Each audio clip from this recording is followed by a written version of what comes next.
Hello बच्चों, welcome to today's class. आज की क्लास में आप सबका बहुत बहुत स्वागत है। तो today we are starting a new series and as I have promised you कि आपको हम इस चैनल पे रिवीजन के साथ साथ एमसीक्यू की प्रैक्टिस भी करवाएंगे। तो आज हम एक नई सीरीज स्टार्ट कर रहे हैं। सीरीज का नाम है एमसीक्यू प्रैक्टिस सीरीज। इस सीरीज में हम आपके आने वाले एग्जाम्स के लिए, जो कि दिसंबर में होने वाला है, दिसंबर मिड में एग्जैक्टली, तब तक हम लास्ट एग्जाम के एक दिन पहले तक एमसीक्यू की प्रैक्टिस करेंगे, क्योंकि एमसीक्यू की प्रैक्टिस किए बिना आप एग्जाम को क्लियर नहीं कर सकते।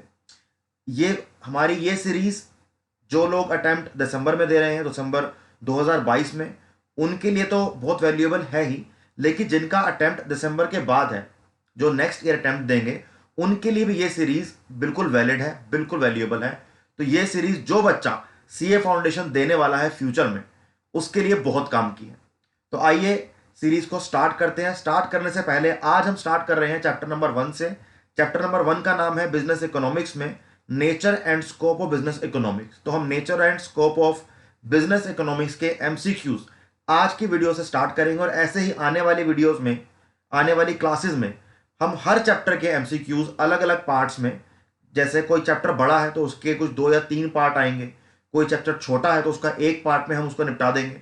लेकिन हम हर एक क्वेश्चन को जो आपके एग्जाम में के लिए इंपॉर्टेंट है, उसको हम सोल्व करेंगे आपके आने वाले एग्जाम तक। तो आइए वीडियो को स्टार्ट करते हैं। एंड देखो, वैसे तो आपको यूट्यूब पे रिवीजन क्लासेस, अब मैंने आपके लिए एमसीक्यू प्रैक्टिस की सीरीज भी स्टार्ट कर दी है। फिर भी इसके बाद भी अगर आप कोई एक स्ट्रक्चर्ड कोर्स खरीदना चाहते हो तो आपके पास दो ऑप्शन है। आप अनअकैडमी की ऐप डाउनलोड कर लो, वहां पे आप प्लस की सब्सक्रिप्शन ले सकते हो या फिर आइकॉनिक की सब्सक्रिप्शन ले सकते हो। अगर आपको लगता है कि YouTube से काम चल जाएगा तो आपकी मर्जी है। अगर आपको लगता है कि you need a structured course जहां पे आपको live classes, weekly test, structured course, unlimited access, personal guidance, एक स्टडी प्लानर मिलेगा, तो आप दोनों में से कोई भी कोर्स चूज कर सकते हो। One is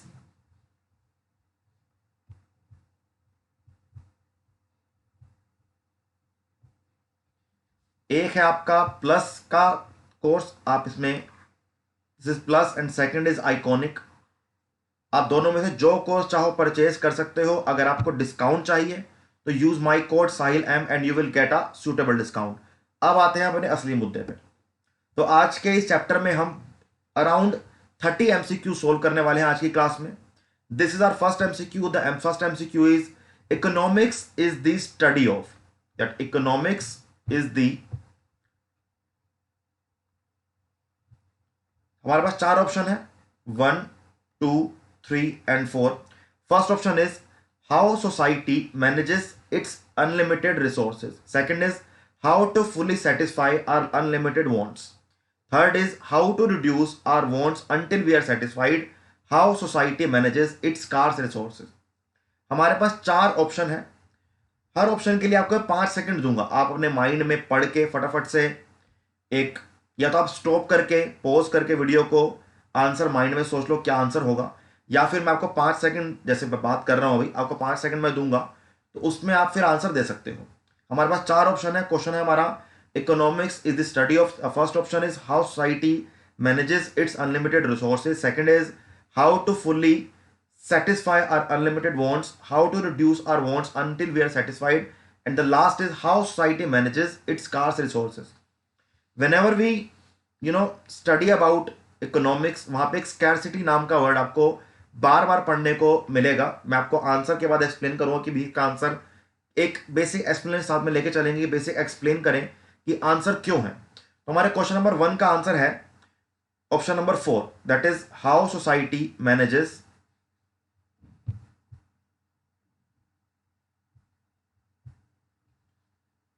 that how society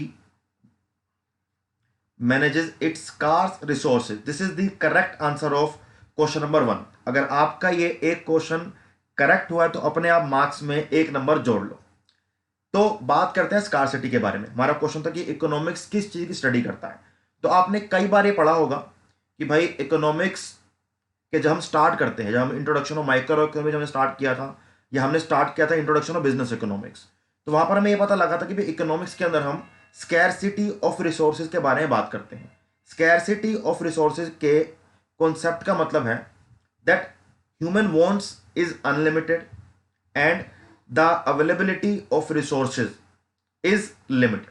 मतलब हमारी जो वॉन्ट्स है as a human, our wants is are unlimited, हमारी अनलिमिटेड इच्छाएं हैं, लेकिन उन इच्छाओं को पूरा करने के लिए जो रिसोर्सेज हैं, those resources are limited. That is why answer is fourth. Economics के अंदर हम पढ़ते हैं कि भाई सोसाइटी कैसे स्कार्स रिसोर्सेज या फिर लिमिटेड रिसोर्सेज को यूज करके अपने वॉन्ट्स को सेटिस्फाई करती है।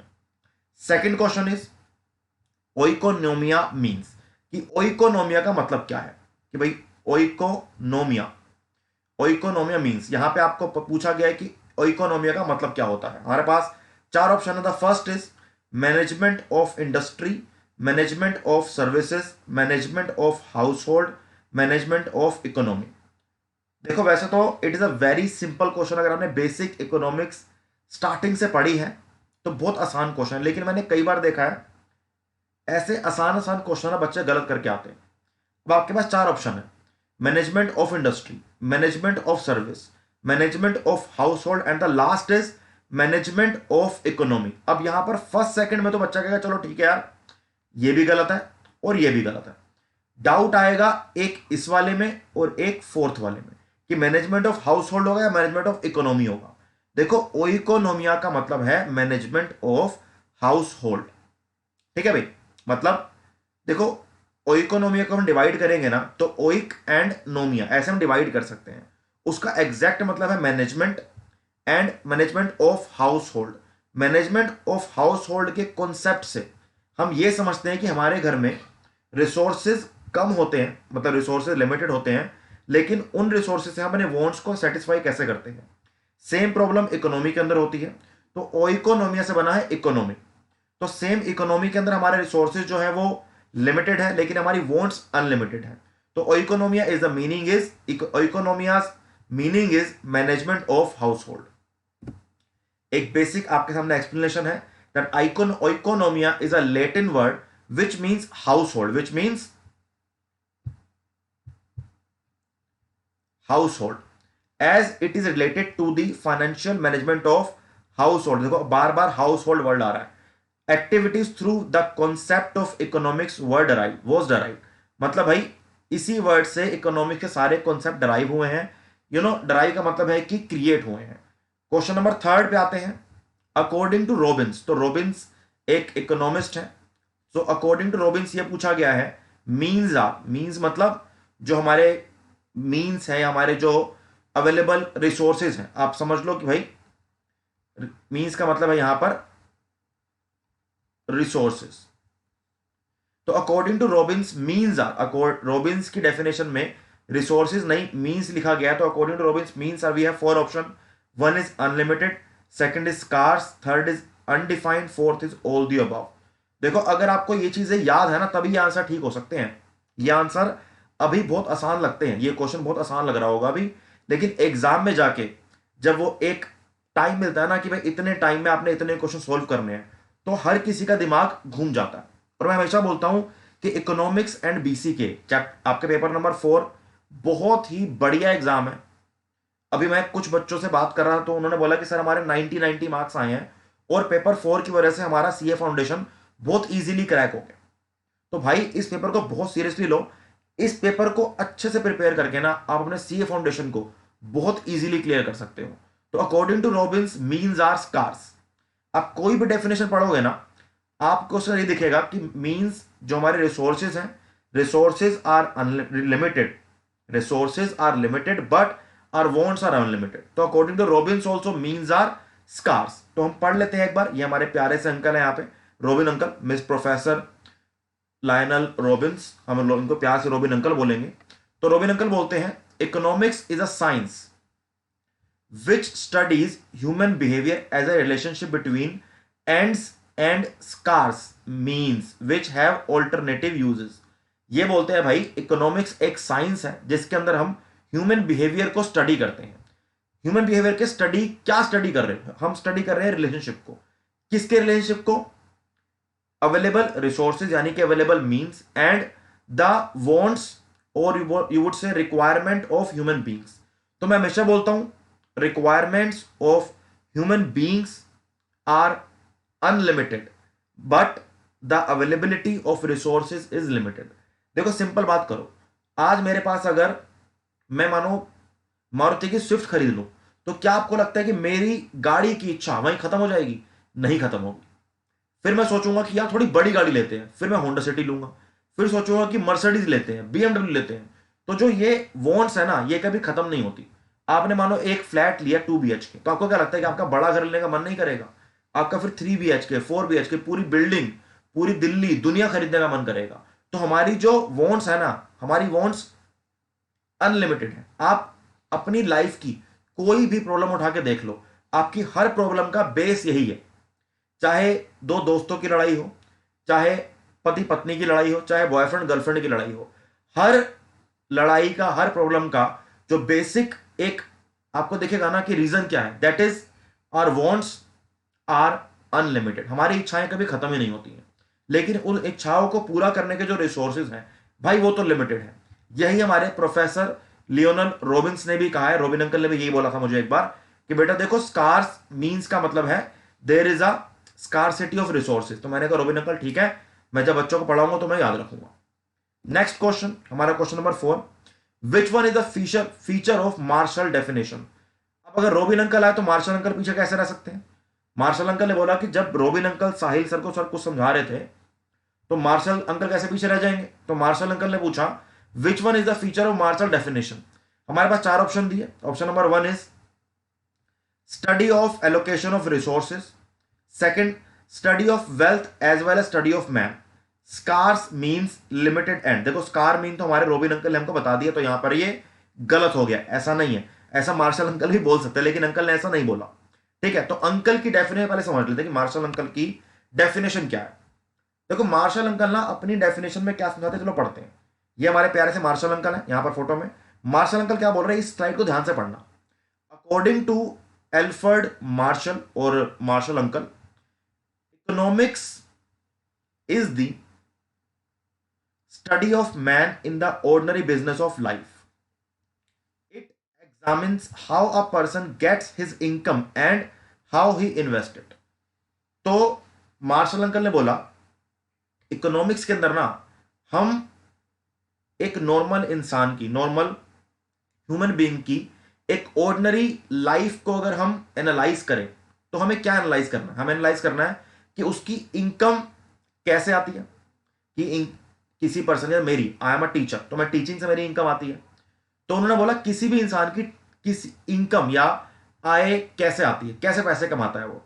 अब आपने ये समझ लिया कि पैसे कहां से आ रहे हैं। अब मार्शल अंकल ने बोला कि जो ये इनकम कमा रहा है, इस इनकम को इन्वेस्ट कहां पे कर रहा है, और उसके इन्वेस्ट करने से मल्टीप्लायर ऑफ इफेक्ट क्या हो रहे हैं, क्या क्या इफेक्ट आपको इकोनॉमी में देखने को मिलते हैं। अब जैसे मानो कि मेरी इनकम 50,000 है, चलो एग्जाम्पल ले लेते हैं। वैसे तो मैं बहुत गरीब इंसान हूं, फिर ही मान लेते हैं कि मेरी इनकम सिर्फ 50,000 रुपये। अब मेरे पास सैलरी आई, अब उस सैलरी से मैं मानो कुछ खरीदने गया। अब मैं दुकान पे गया एक शर्ट खरीदने। अब मेरे जैसे बहुत सारे कस्टमर उस दुकान पे शर्ट खरीदने आते हैं। अब वो शर्ट बहुत सारे लोग खरीदते हैं, तो बहुत सारे लोगों की इनकम का कुछ हिस्सा उस दुकान पे जा रहा है, और उस दुकान वो हमारे हम जैसे कस्टमर की वजह से उस दुकान में शर्ट्स की सेल हो रही है। अब जो उस दुकान का ओनर है उसका भी घर उसे चल रहा है, उसकी भी इनकम वहां से क्रिएट हो रही है, और जो लोग वहां पे काम कर रहे हैं उनको भी सैलरी वो उसी इनकम से देगा। फिर जो इनकम वो कमाएगा वो कहीं जाके स्पेंड करेगा, वो कुछ लोग की इनकम बनेगी, कुछ लोग उससे इनकम बनाएंगे अपनी। तो जब देखोगे ना, तो इकोनॉमिक्स के अंदर एवरीथिंग इज कनेक्टेड, वही होती है इकोनॉमिक्स। तो मार्शल अंकल ने बोला कि हम इकोनॉमिक्स के अंदर वेल्थ की स्टडी तो करते ही हैं, साथ साथ हम जो हमारा ह्यूमन बिहेवियर है, हमारी जो ह्यूमन इकोनॉमिक एक्टिविटी है कि हमारी इनकम जनरेट कैसे हो रही है और उस इनकम को हम स्पेंड कैसे कर रहे हैं, ये भी हम इकोनॉमिक्स के अंदर पढ़ते हैं। तो हमारा यहां पे करेक्ट आंसर है which one is the feature of Marshall definition. हमारा क्वेश्चन था, हमारा आंसर है 2, that study of wealth as well as study of man. This is our answer. हमारे क्वेश्चन नंबर 4 का आंसर है हमारा 2। ठीक है जी। Question number 5, economist regard decision making as important because। Economist decision making को इतना इंपॉर्टेंट क्यों मानते हैं? देखो डिसीजन मेकिंग बहुत इंपॉर्टेंट है। अब मानो कि मुझे नहीं जाते, हम नहीं करते पढ़ाई की बात, चलो घूमने फिरने की बात करते हैं। मानो मैं और मेरे 4 दोस्त हैं, हमने बोला चले यार मनाली घूमने चलते हैं। मैंने कहा चले यार मनाली घूमने चलेंगे, लेकिन बच्चों का एग्जाम है दिसंबर में, 20 दिसंबर के बाद चलेंगे मनाली घूमने। हमने कहा ठीक है यार, बढ़िया ठंड भी होगी, बर्फ पड़ी होगी, बर्फ देख के आएंगे। तो स्टार्ट हुई, हमने बोला चलो अब चलना कैसे है ना। तो मैंने बोला यार कुछ गर्म कपड़े खरीद लो। तो एक दोस्त ने बोला कि ठीक है यार पहले बस की टिकट बुक करा लो। हमने कहा बस से नहीं, गाड़ी से चलेंगे। तो क्या चीजें हुई, पहले पता चला हमने कहाँ जाना है, फिर मैंने बोला कि भाई कुछ गर्म कपड़े ले लो, फिर उसने बोला कि बस से चलेंगे, मैंने बोला नहीं गाड़ी से चलेंगे। फिर एक दोस्त ने बोला हाँ गाड़ी से ही, गाड़ी से चलेंगे, बढ़िया, रास्ते में रुक तो चलेंगे, अपना खाते पीते चलेंगे, ठीक है। उसके बाद गाड़ी कौन उठाएगा, किसके पास बड़ी गाड़ी है वो पहले डिसाइड होगी, कितने कपड़े लेके जाने हैं, कितने बैग लेके जाने हैं, गर्म कपड़े कितने चाहिए, शूज किस टाइप के लेके जाने हैं, कहाँ रुकना है, वहां की टिकट बुक कराएंगे, होटल की टिकट बुक कराएंगे। तो ये सब क्या हो रहा है, ये सब सुनने में तो फन है, लेकिन basically it is a planning and we are making decisions. हमने पहला डिसीजन क्या लिया, हम मनाली घूमने जाएंगे। सेकंड डिसीजन क्या लिया, गर्म कपड़े रखेंगे। थर्ड डिसीजन क्या लिया, गाड़ी में जाएंगे। फोर्थ क्या लिया, बड़ी गाड़ी में जाएंगे कि आराम से बैग रख सके। इस तरीके से हम डिसीजन मेकिंग कर रहे हैं। और एक छोटे से ट्रिप के लिए, 3 दिन के ट्रिप के लिए जब डिसीजन मेकिंग इतनी इंपॉर्टेंट है, तो बिजनेस के लिए decision making is very important. तो economics regard decision making as important because we have 4 option, first, second and third. The first option is, पढ़ते हैं एक बार, आइए। It is critical to understand how we can best allocate our scarce resources to satisfy society's unlimited wants and needs। एकदम correct है ये।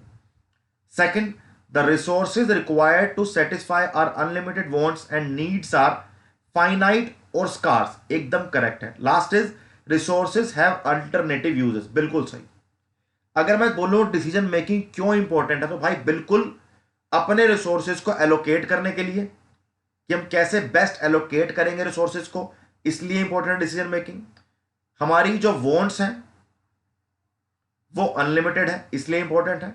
और हमारे जो स्कार्स हैं, वो हमारी जो नीड्स है, जो हमारे वॉन्ट्स अनलिमिटेड है, लेकिन स्कार्सिटी ऑफ रिसोर्सेज है। तो ये भाई जरूरी हो जाता है कि डिसीजन मेकिंग करना, कि भाई किस प्रोडक्ट, क्या प्रोडक्ट चूज करना है, कितना चूज करना है। Last, resources have alternative use. Definitely. See, I have a glass here. मैं इस ग्लास में कोल्ड ड्रिंक पी सकता हूं, मैं इस ग्लास के अंदर पानी पी सकता हूं, मैं इस ग्लास में जूस पी सकता हूं। So it is a resource and it have multiple uses, it has alternative uses. तो yes, first, second and third तीनों के तीनों करेक्ट है स्टेटमेंट, इसलिए हमारा आंसर होगा fourth, all of the above. देखो ऐसे क्वेश्चन एग्जाम में आएंगे, कंफ्यूज नहीं होना, बिफर नहीं जाना है, क्वेश्चन को ध्यान से पढ़ना है, टाइम काफी है। क्वेश्चन भी इजी आएंगे, लेकिन आपने प्रेशर में, खुद को प्रेशर में डाल के, स्ट्रेस में डाल के एग्जाम में क्वेश्चन को गलत नहीं करना, यह बात ध्यान रखनी है भाई, ठीक है। चलो question number 6। In economics we use the term scarcity of mean.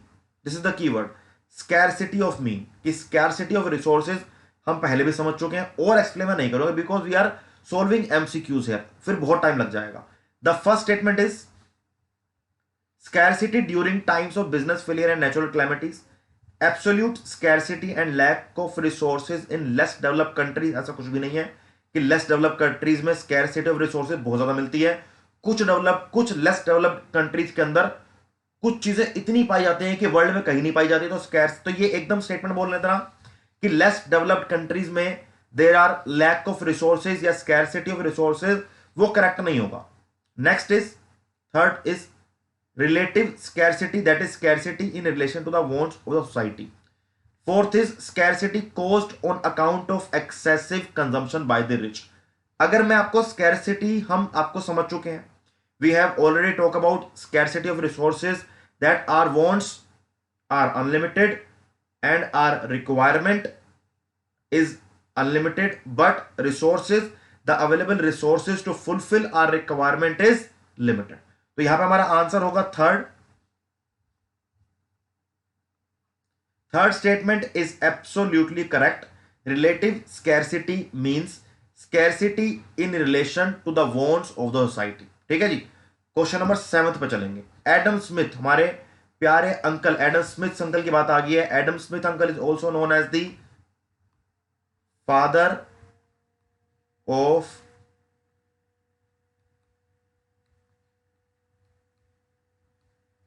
Economics. Adam Smith uncle is known as the father of economics. Question पढ़ते हैं, क्वेश्चन क्या है। Adam Smith published his masterpiece an inquiry into the nature and cause of wealth of nation, जिसको हम प्यार से the wealth of nation ही बोलते हैं। क्वेश्चन बहुत सिंपल है कि ये जो इनका एक मास्टरपीस है एंड आफ्टर हिज, मतलब अगर इसी मास्टरपीस के बाद ना इकोनॉमिक्स एक अलग सब्जेक्ट बना, इसी मास्टरपीस के बाद इकोनॉमिक्स को सीरियस लिया गया था लाइफ में कि economics yes it is a individual subject और ये हमारी लाइफ में बहुत बड़ा रोल प्ले करता है। तो ये पूछा गया है कि भाई एडम स्मिथ ने अपना मास्टरपीस, जिसको हम an inquiry into the nature and cause of wealth of nations बोलते हैं, प्यार से बोलते हैं द वेल्थ ऑफ नेशंस, किस साल में लॉन्च किया था। First option is 1789, second 1786, third 1790 and last is 1776। देखो इतना छोटा इतना प्यारा क्वेश्चन, नन्ना मुन्ना क्वेश्चन, लेकिन यहीं पर एक नंबर चला जाएगा। क्यों?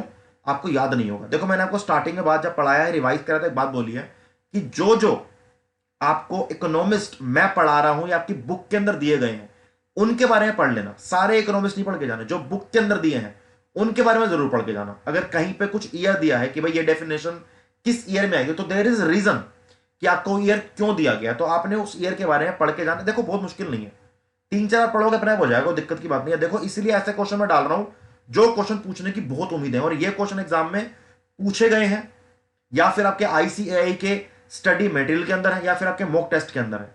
फ्री में क्वेश्चन कोई नहीं सॉल्व करेंगे, हम वही क्वेश्चन सॉल्व करेंगे जिनके एग्जाम में आने के बहुत चांसेस हैं। The answer is fourth that 1776। आगे बढ़ते हैं। देखो यहां पे आपके, देखो आपके सामने यहां बुक है एक, यही बुक हम बात कर रहे हैं। देखो ये तो वो ओरिजिनल बुक तो नहीं है, ये तो आपको मानो कि इस पर रीवर्क किया गया, रिपब्लिश किया गया है। That the book name is an inquiry into the wealth of and cause of the wealth of Nations.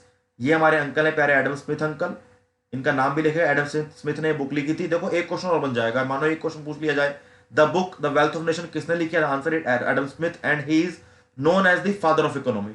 तो ऑन मार्च, यहां देखो यहां पर सामने ऊपर, ऑन मार्च 9 1776, यहां पर देखो, an inquiry into the nature and cause of the wealth of nations, commonly referred to simply as the wealth of nations, was first published. And who is the author of this masterpiece?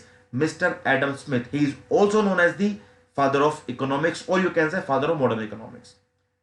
Question number 8 is business economics is, question number 8 है हमारा business economics is. यहां पे लगाऊंगा मैं आपके लिए एक question mark. आके ऑप्शन दिए गए हैं, abstract and applies the tool of micro economics, कि बिजनेस इकोनॉमिक्स क्या है। Second is it involves practical application of economic theory in business decision making. Third is it incorporates tools from multiple decision.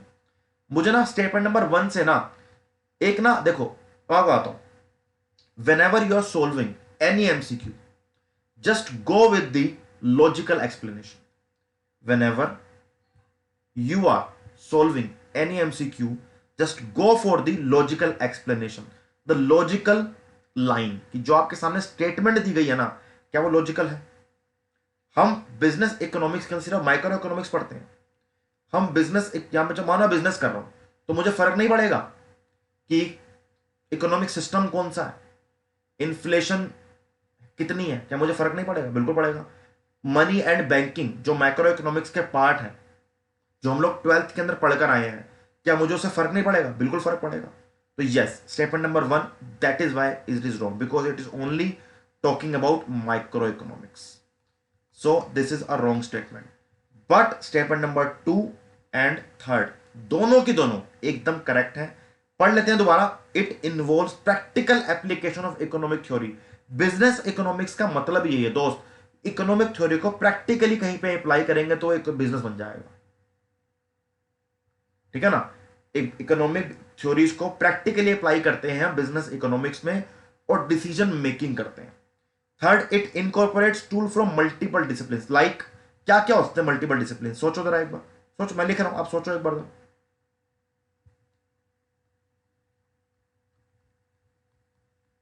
Marketing हो सकता है,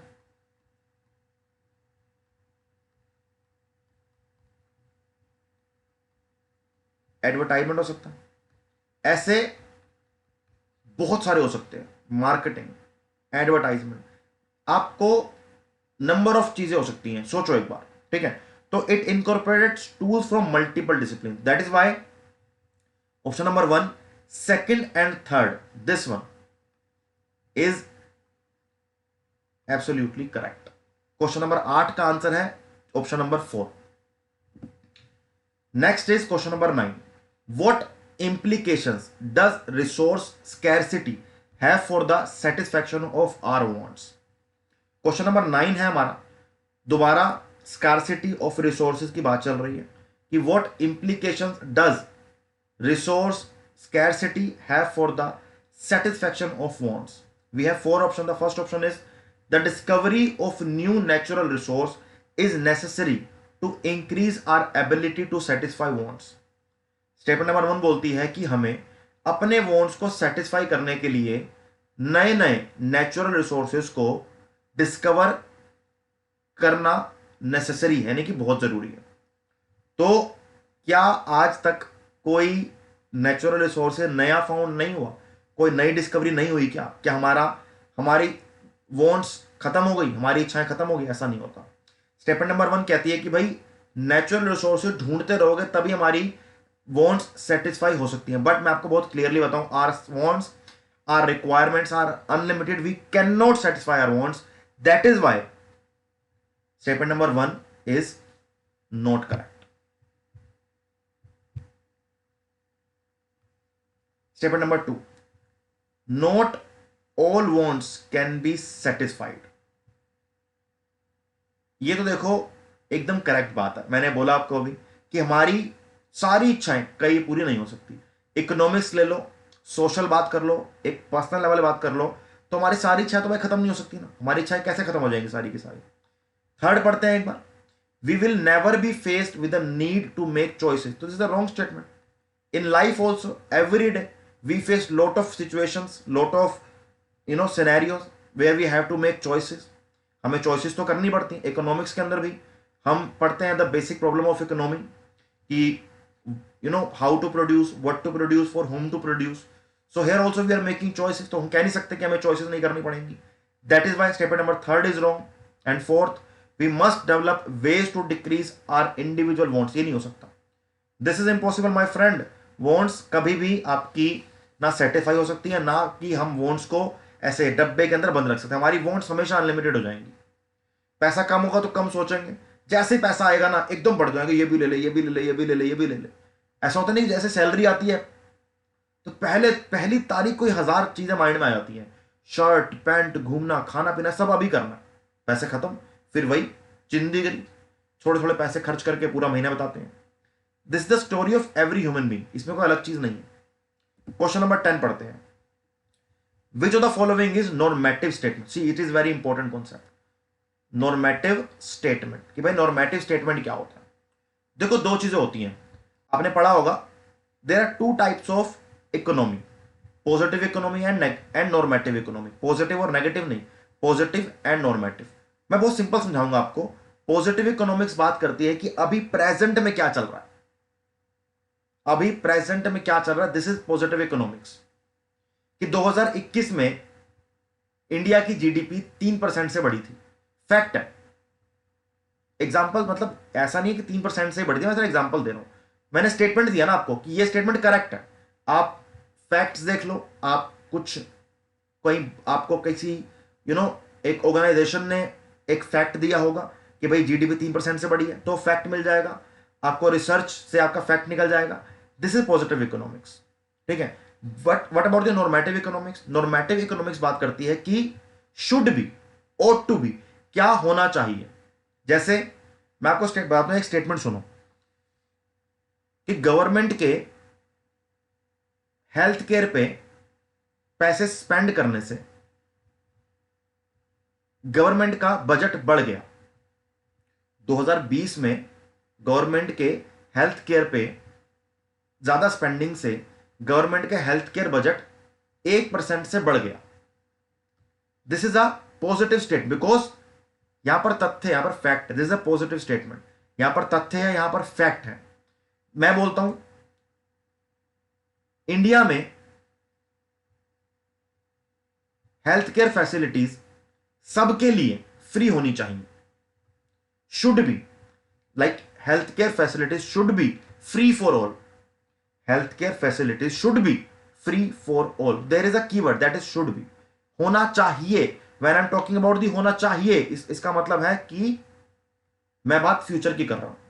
positive economics talks about present, it talks about facts, it talks about which has already happened. Normative statements, normative economics talks about should be, what should be happen, what ought to be happen, क्या होना चाहिए, क्या करना चाहिए, क्या करने से क्या होगा, दिस इज नॉर्मेटिव स्टेटमेंट। पढ़ते हैं कि इन चारों में से नॉर्मेटिव स्टेटमेंट कौन से। नंबर 1 इज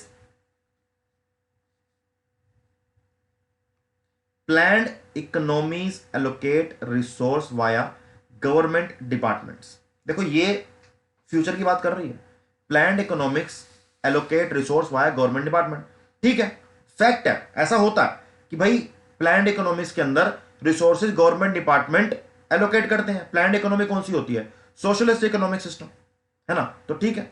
लेकिन हम क्या पूछे, नॉर्मेटिव, तो it is a positive economics, तो statement number 1 is wrong.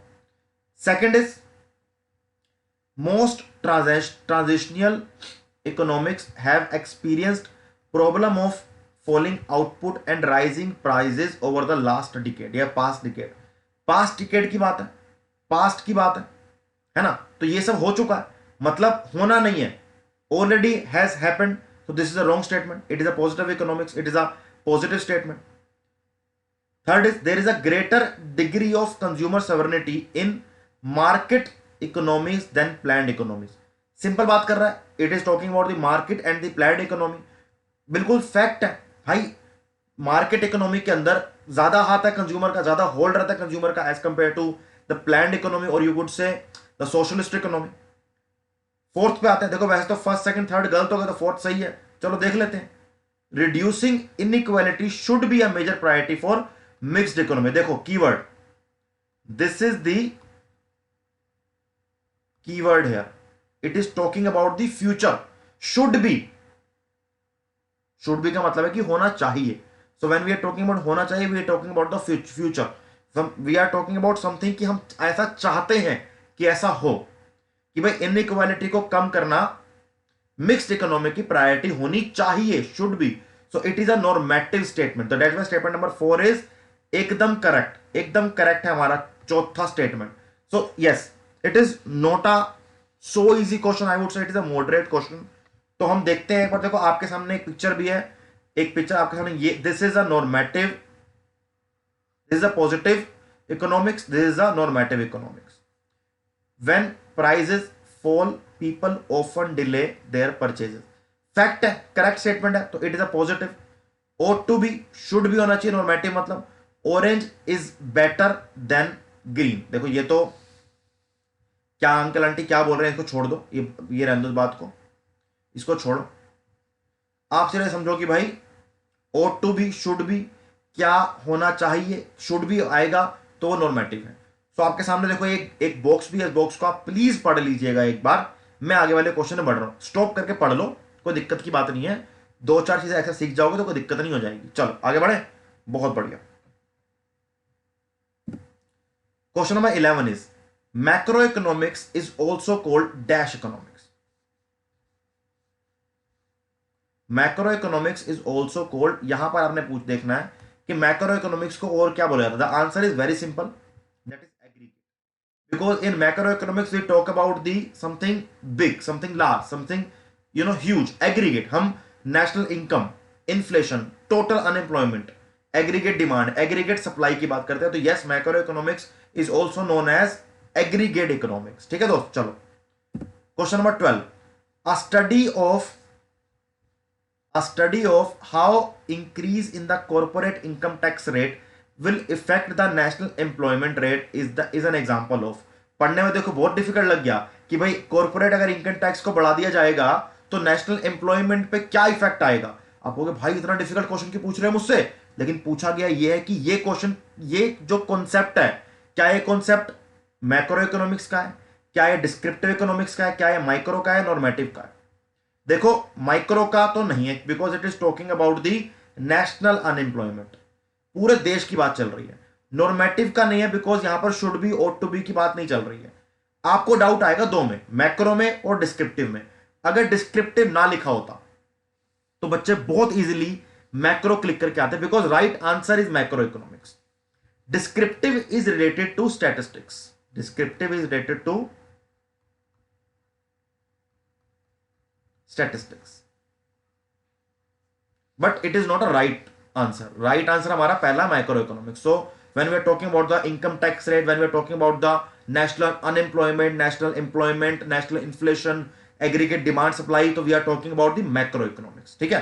Question number 13, which of the following does not suggest a macro approach for India. फिर मैक्रो इकोनॉमिक्स। देखो ये क्वेश्चन, ऐसे क्वेश्चन एग्जाम में आपको देखने को मिलेंगे, इसलिए हम एक एक क्वेश्चन ऐसा कर रहे हैं कि भाई डाउट क्लियर हो जाए। फिर क्वेश्चन पूछ रहा है मैक्रो अप्रोच के बारे में। First is determining the GNP of India.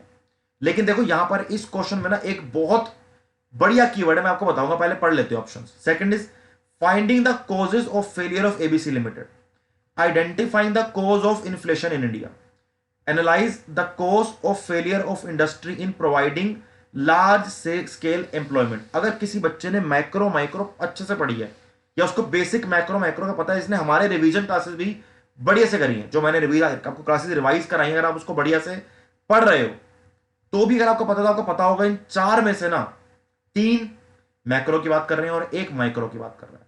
फिर पढ़ते हैं क्वेश्चन, देखो विच of the following does not, this is the keyword here, this is the important keyword here. देखो बच्चे कई बार फटाफट पढ़ते हैं और देखा अच्छा मैक्रो अप्रोच है, पहला पहला determining the GNP of India, determining the GNP of India, tick लगाया आगे बढ़ गए, लेकिन नोट नहीं पढ़ा। इसी नोट से आपका 1 नंबर नोट हो जाएगा। ठीक है, हमने 1 नंबर को नोट नहीं, 1 नंबर को हमने यस करना है। तो क्वेश्चन पूछ रहा है कि इनमें से कौन सा माइक्रो इकोनॉमिक्स नहीं है, कौन सा माइक्रो इकोनॉमिक्स यहां पर हिंदी में लिखे नहीं है। तो answer is, this is the answer, finding the cause of failure of ABC limited. Here we are talking about the individual unit. अब एबीसी लिमिटेड एक इंडिविजुअल कंपनी है, और इंडिविजुअल यूनिट की हम बात करते हैं माइक्रो इकोनॉमिक्स में। हम इंडिविजुअल यूनिट की बात मैक्रो इकोनॉमिक्स में नहीं करते, हम इंडिविजुअल यूनिट की बात माइक्रो इकोनॉमिक्स में करते हैं। So that is why option number second, वैसे तो option number second is not it doesn't come under the macro economics, that is why हमारा यहां पर स्टेटमेंट नंबर 2 एकदम करेक्ट होगा। ठीक है दोस्त, क्वेश्चन नंबर 14 देखते हैं। ये अच्छा क्वेश्चन है, it is kind of a real problem kind of चीज। राम एक लड़का है, तो राम ने बोला my corn harvest this year is poor. उस पर जवाब दिया 3 फ्रेंड ने। कृष्णा बोलता है don't worry, prices will increase, will compensate for the fall in quantity supplied. Vinod बोलता है climate affects crop yield, some years are bad others are good. Okay भाई कुछ साल खराब है, कुछ साल अच्छे होंगे, कभी कभी समय खराब चलता है, कभी कभी समय अच्छा चलता है। मधु क्या बोलती है, the government ought to guarantee that our income will not fall। Ram बोल रहा है कि मेरी हार्वेस्ट इस बार बहुत कम हुई, मेरी जो एग्रीकल्चर का जो प्रोडक्शन है बहुत कम हुआ है। कृष्ण बोलता है कि भाई टेंशन मत ले, प्राइस बढ़ जाएंगे तो तेरे को बराबर हो जाएगा, कोई दिक्कत नहीं है। विनोद बोलता है कभी यार अच्छा है कहीं बुरा है। ये सब बात कर रहे हैं बिल्कुल नॉर्मल लेवल पे, ये सब बात कर रहे हैं आपके पॉजिटिव इकोनॉमिक्स के बारे में, फैक्ट्स के बारे में, रियलिटी के बारे में, प्रेजेंट के बारे में। मधु बोलती है दैट गवर्नमेंट ought to, देखो this is the keyword here, that government ought to guarantee that our income will not fall। Government को यह गारंटी देनी चाहिए हमारी इनकम कम नहीं होगी।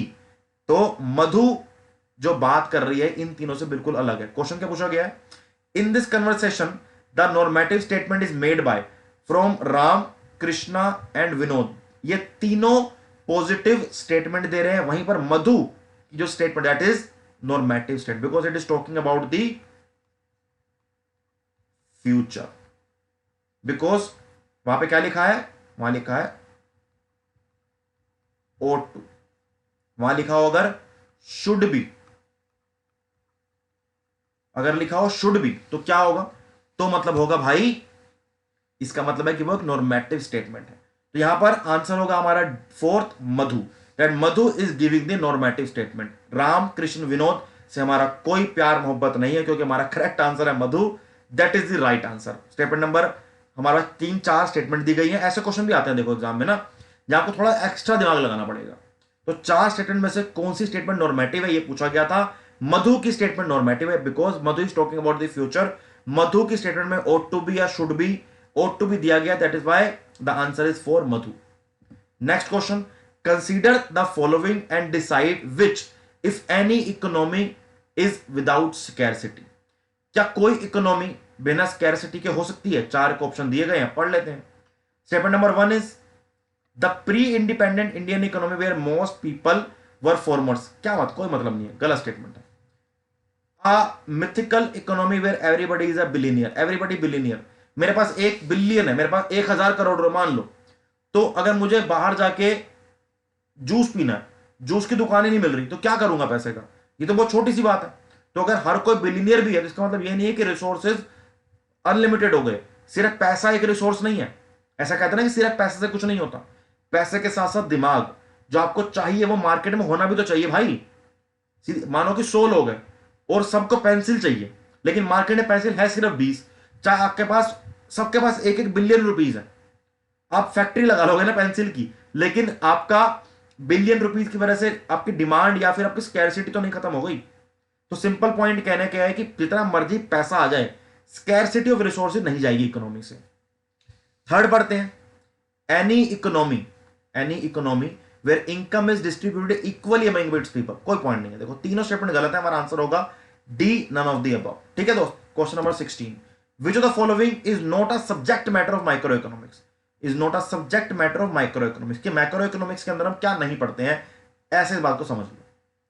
The prices of mangoes, microeconomics. The cost of producing a fire truck for a fire department of Delhi, this is microeconomics. The quantity of mangoes produced for the mango market, microeconomics.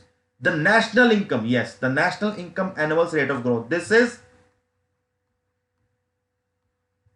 is macro, and our answer is statement number 4।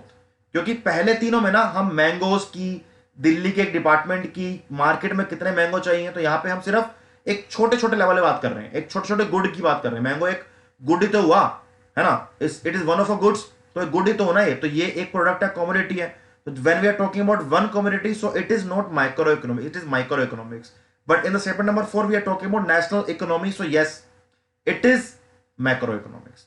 तो ये micro नहीं है, तो हमारा question भी है कि ढूंढ के बताओ कि माइक्रो कौन सा नहीं है, तो हमारा आंसर होगा 4th। Next question is which of the following is not the subject matter of business economics. ठीक है भाई, इसका भी देख लेते हैं। यहां लिखा है not the subject matter of business economics. Should our firm be in the business, it is a matter of business economics. How much should be produced and at price should be kept, it is a matter of business economics. How will the product be placed in the matter? Obviously, it is also a concern of business economics. Last is, how should we decrease unemployment in the economy? देखो दोस्त, वैसे तो statement number 4th गलत है, तो हमारा answer है 4th। Note पूछा है ना कि बिजनेस इकोनॉमिक्स का सब्जेक्ट मैटर कौन सा नहीं है, तो ये it is not a subject matter of business economics, तो हमारा आंसर होगा 4th। अब कुछ बच्चे कहेंगे सर बट अनएम्प्लॉयमेंट तो बहुत बड़ा मुद्दा है। बिल्कुल ठीक बात कही आपने, अनएम्प्लॉयमेंट बहुत बड़ा मुद्दा है। मानो मैं एक बिजनेस स्टार्ट करता हूं, मैंने एक बिजनेस स्टार्ट किया, तो मैं इकोनॉमिक्स की थ्योरीज को अपने बिजनेस में इंप्लाई करने का ट्राई करूंगा, उसको सोच के समझ के डिसीजन मेकिंग करूंगा। सिंपल बात है, ये हम पढ़ चुके हैं ऑलरेडी। तो मैं क्या सोचूंगा, क्या मुझे बिजनेस करना चाहिए कि नहीं करना चाहिए? First option, should I firm in this business और नॉट। सेकंड सोचूंगा, क्या बनाऊं, कितने में बेचूं, option number second. How much should be produced and at price should be kept. Third is, how will the product be placed in the market? किस market में बेचना है, कहां बेचना है, कैसे बेचना है, पैकेजिंग क्या होगी, मार्केटिंग क्या होगी, सप्लाई चेन क्या बनेगी। क्या मैं ये सोचूंगा कि मुझे इंडिया की अनएम्प्लॉयमेंट दूर कर देनी है? भाई ये गवर्नमेंट का काम है, ये आरबीआई का काम है, मेजरली गवर्नमेंट का, स्टेट गवर्नमेंट, सेंट्रल गवर्नमेंट का काम है। तो it is not a subject matter of business economics. That is why statement number 4 is wrong. Question number 17, which of the following is one of the major cause of economic problem. हम पढ़ चुके हैं economic problem. Economic problem major क्या है? What to produce, क्या produce करें, because resources are limited to produce something, because our wants are unlimited. How to produce, कौन सी मशीनरीज, कौन से तरीके, ज्यादा लेबर यूज करें, ज्यादा कैपिटल यूज करें, ज्यादा टेक्नोलॉजी यूज करें, ज्यादा लेबर यूज करें। How to produce, for whom to produce.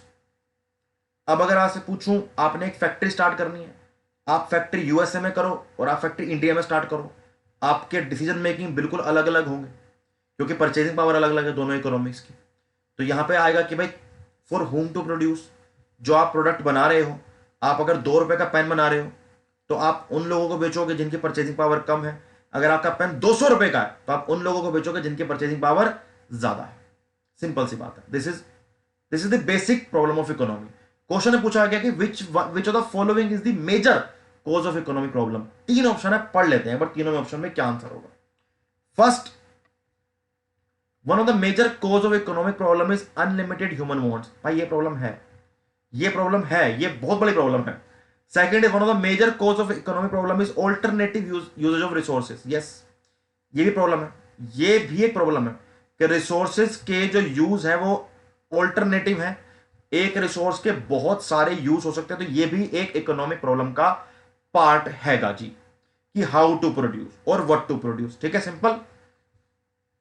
One of the major causes of economic problem is the scarcity of economic resources. Simple. तो ये तीनों की तीनों ही प्रॉब्लम है। तुम्हारा आंसर होगा fourth, all of the above.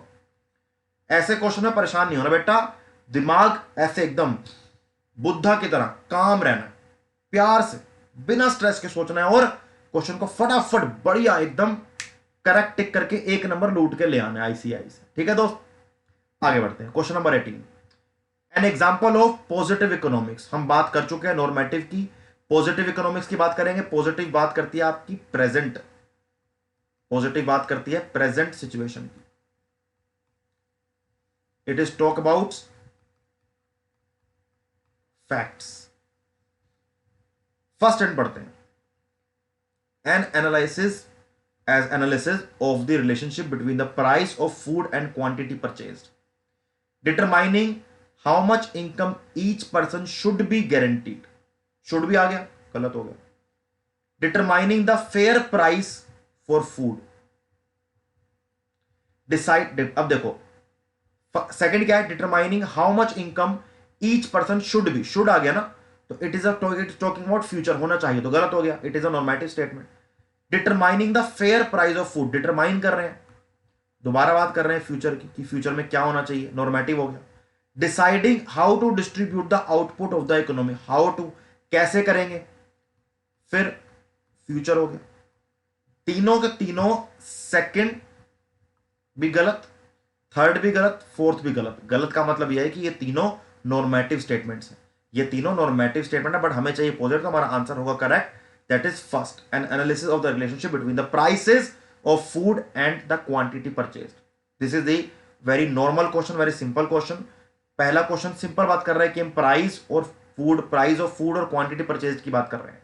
ठीक है भाई, सिंपल इकोनॉमिक्स लगाऊंगा तो अगर फूड का प्राइस बढ़ेगा तो उसकी डिमांड कम हो जाएगी, फूड का प्राइस बढ़ जाएगा तो डिमांड कम हो जाएगी, फूड का प्राइस कम होगा तो डिमांड बढ़ जाएगी।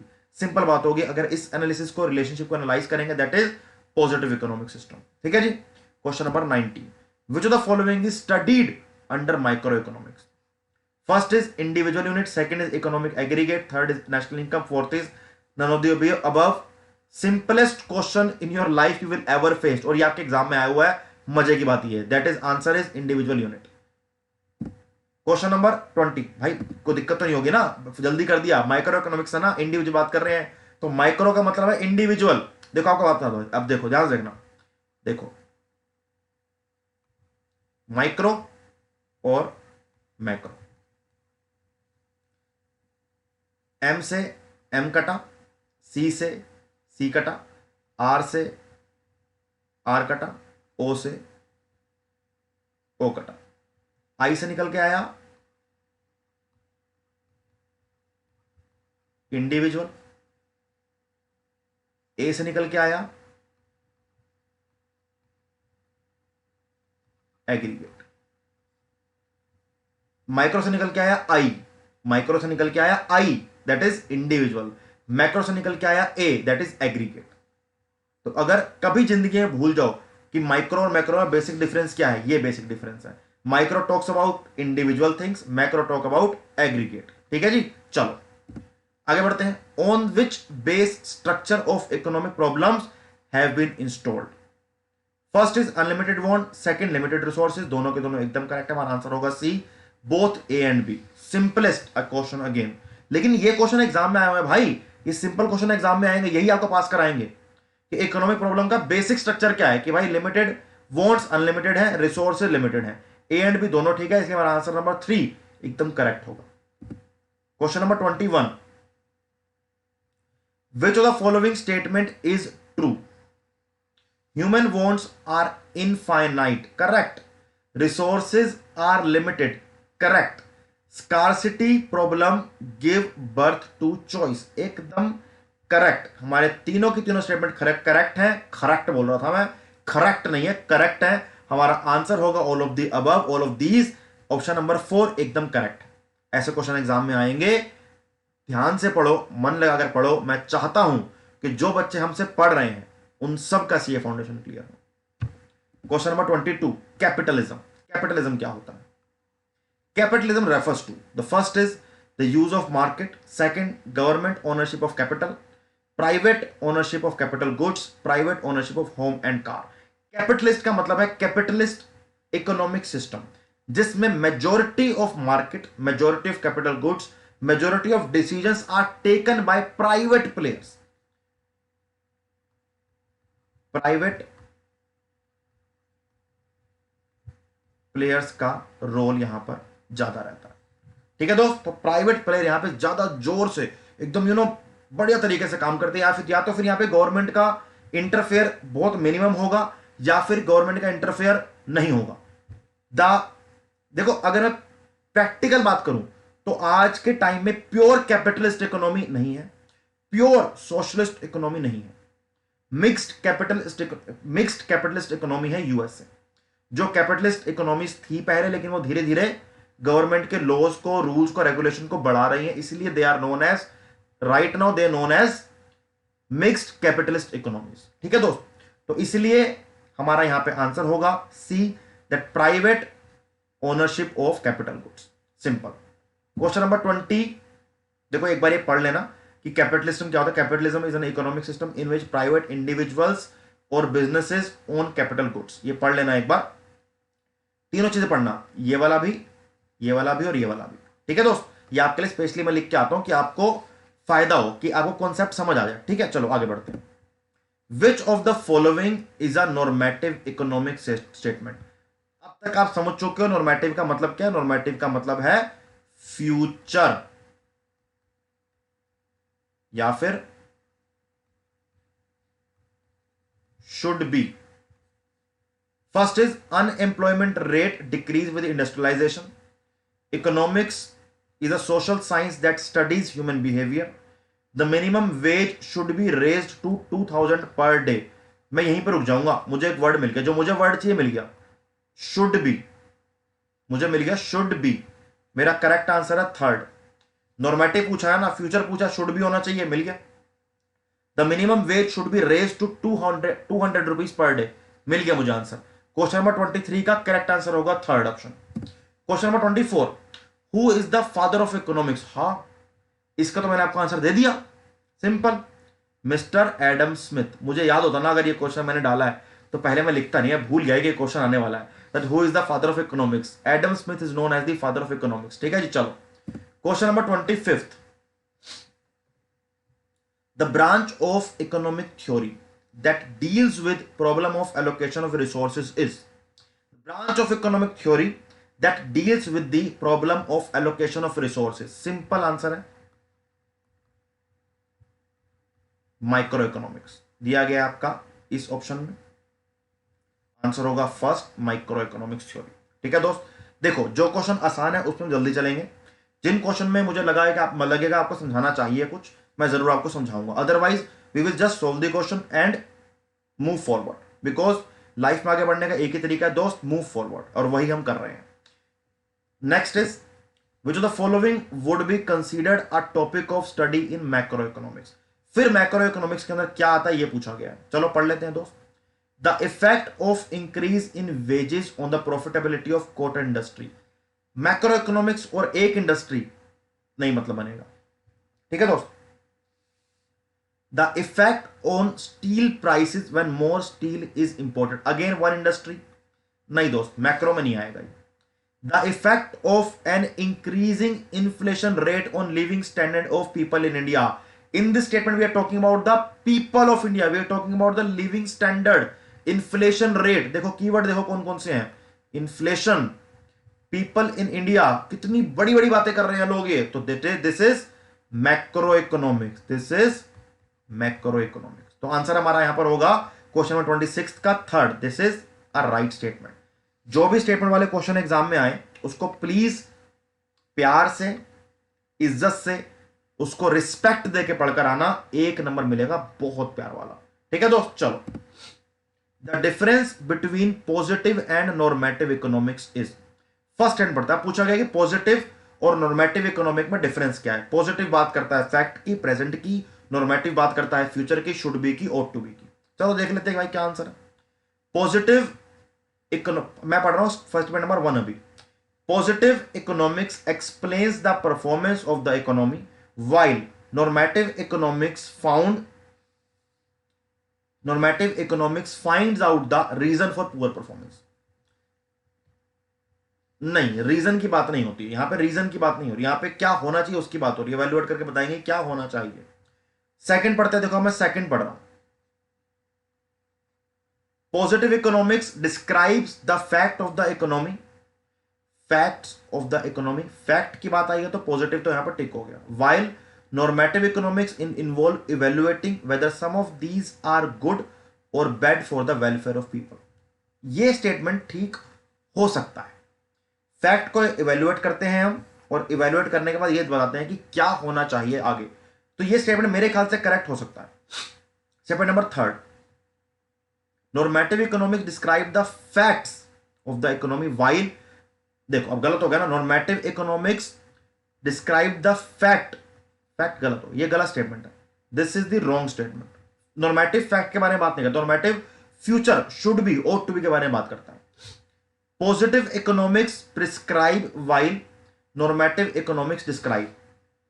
अगर मैं इन चारों के बारे में देखूं, तो यार मुझे लगता है स्टेटमेंट नंबर 2 करेक्ट एक्सप्लेनेशन है। चारों में से देखो फर्स्ट, सेकंड और फोर्थ। फर्स्ट बात करी रीजन की, हम रीजन की बात नहीं करते, हम बात करते हैं कि क्या करना चाहिए, उस अकॉर्डिंग फर्स्ट तो गलत हो गया, उसके अकॉर्डिंग फर्स्ट तो यहां पर गलत हो गया। सेकंड में नॉर्मेटिव फैक्ट की बात करता है, ये गलत हो गया। लास्ट बात कर रहा है positive economics prescribes while normative economic describe.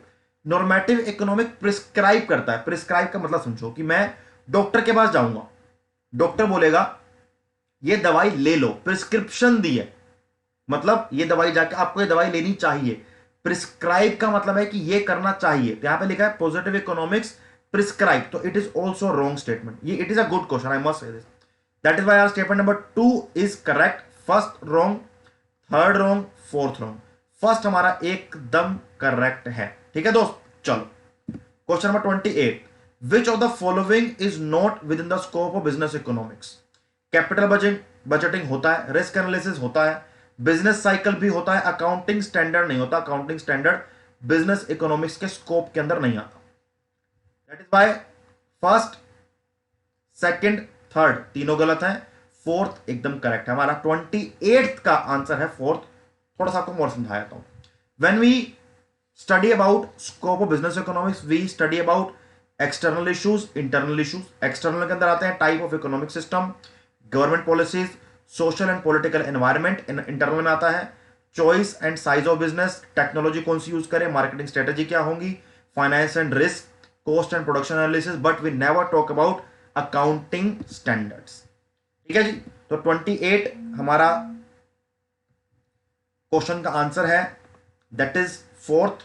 Accounting standard scope of business economics के अंदर नहीं आते। Question number 9, which of the following statement is incorrect. So this is the keyword my friend, मेरे प्यारे बच्चों, मेरे दोस्तों, this is the keyword here. ये इनकरेक्ट, नोट, ये सब पढ़कर जाना। ये सब पढ़ना क्या है, इसमें आंखें खोल के रखनी है। बस आंखें खोल के रखोगे ना, तो अगर आंखें बंद होंगी ना तो 3-4 क्वेश्चन तो वैसे ही गलत हो जाएंगे, और 4 क्वेश्चन गलत कर दी तो 1 नंबर कट गया। नेगेटिव मार्किंग है 25 की, 25% की 0.25 की नेगेटिव मार्किंग है ना, तो भी उससे ही बचना है। तो first statement is business economics is normative in nature. Business economics has a close connection with statistics. Business economics need not to worry about macro variable. Business economics is also called managerial economics. First एकदम correct, normative की बात होती है। Business गोल कैसे achieve करेंगे, कौन सी marketing strategy attain करनी चाहिए, what should be our marketing strategy, it is a part of business decision making, so it is a normative statement. Third, business economics need not worry about macro economics, it is a wrong statement. क्या हम macro economics के अंदर या हम business economics के अंदर हम unemployment के बारे में नहीं बात करते, हम मार्केटिंग सिस्टम के बारे में नहीं बात करते, हम बैंकिंग सिस्टम के बारे में नहीं बात करते, हम गवर्नमेंट के रूल्स टैक्सेस के बारे में नहीं बात करते, तो ये सब क्या है, ये सब मैक्रो इकोनॉमिक्स है। तो मैक्रो इकोनॉमिक्स बिजनेस इकोनॉमिक्स का पार्ट भी है। तो अगर आप बिजनेस करना चाहते हो तो आपको, या आपका बिजनेस इकोनॉमिस्ट हो तो आपको मैक्रो वेरिएबल के बारे में भी सोचना पड़ेगा। ठीक है दोस्त, मैक्रो वेरिएबल कौन कौन से होते हैं, मानो टैक्स हो सकता है, मनी हो सकती है, मनी सप्लाई,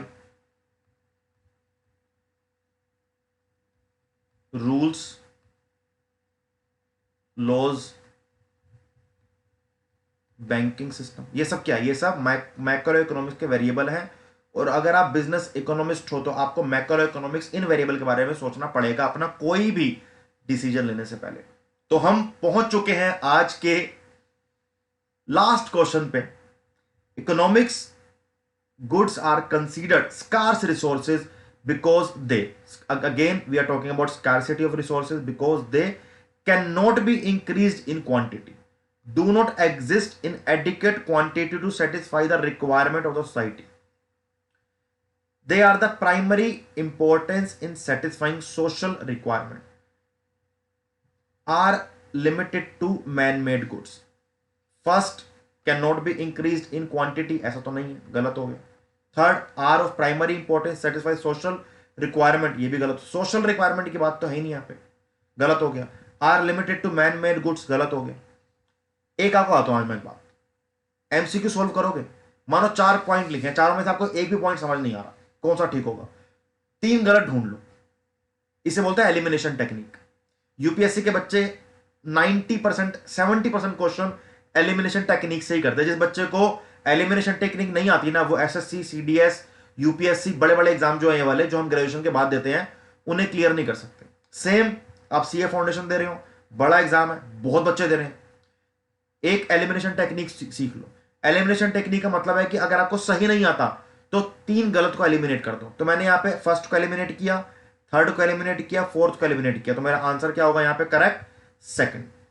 तो second is the correct answer. ठीक है दोस्तों, क्वेश्चन नंबर 30 का करेक्ट आंसर है that do not exist in adequate quantity to satisfy the requirement of society. यही मतलब है स्कार्सिटी ऑफ रिसोर्सेज का। इसी के साथ हमारा आज का सेशन, आज की वीडियो यहीं पर खत्म होती है। ऐसे ही आपके एग्जाम तक, मेरा एग्जाम लास्ट है बिजनेस इकोनॉमिक्स एंड बीसीके का, मैं आपके एग्जाम से एक दिन पहले तक आपको एमसीक्यू की प्रैक्टिस कराता रहूंगा। रिवीजन और एमसीक्यू की प्रैक्टिस हम दोनों चीजें साथ साथ करेंगे। और अब नहीं बताऊंगा, एक सरप्राइज आपके लिए और भी है, मैं आपके लिए एक और सीरीज भी लेकर आऊंगा जिससे आपको और हेल्प मिले, मदद मिले और आप अपना एग्जाम क्लियर कर सको। देखो यार, इसके साथ साथ इफ यू वांट कि आप अनअकैडमी की स्पेशल क्लास देखना चाहते हो तो अनअकैडमी की ऐप को डाउनलोड करो, मेरा कोड डालो, here it is, that is Sahil M. आपकी कुछ क्लासेस अनलॉक हो जाएंगी, और अगर मेरा कोड डाल के आप कोर्स परचेज कर रहे हो, अगर आपको कोई डिस्काउंट मिल जाए तो भाई उससे बढ़िया कोई बात नहीं होती है मेरे लिए। अगर आपको मेरा कोड डाल के कोई आपकी क्लासेस अनलॉक हो जाए तो उससे भी मेरे लिए उससे बढ़िया बात कोई नहीं हो सकती। सो यस, हम आज की क्लास को यहीं पे एंड करते हैं। Thank you so much, and I really wish कि जो मेहनत मैं कर रहा हूं आपको उससे हेल्प मिल रही है, एंड मेरी तरफ से तो आप प्लीज अपना 100% दो। बहुत कम दिन रह गए हैं, बहुत कम टाइम रह गया है आपके एग्जाम में। So all the very best, thank you so much for watching our video, for liking our content. आप अगर चाहते हो कि आपको जो आने वाली क्लासेस हैं उनके बारे में पता लगे तो हमारे चैनल को सब्सक्राइब करो। सब्सक्राइब बटन करने के साथ साथ बेल आइकन को प्रेस कर दोगे ना तो आपको यह पता लग जाएगा कि कौन सी क्लासेस आने वाली हैं। बाकी आपकी मर्जी है, मैं तो किसी चीज के लिए किसी को फोर्स नहीं करता, ठीक है। लाइक पसंद आती है वीडियो, लगता है आपके दोस्त के काम आ सकती है, उसको शेयर कर दो, लाइक कर दो। थैंक यू सो मच, हमारा आज का सेशन यहीं पे खत्म होता है। Thank you so much to everyone.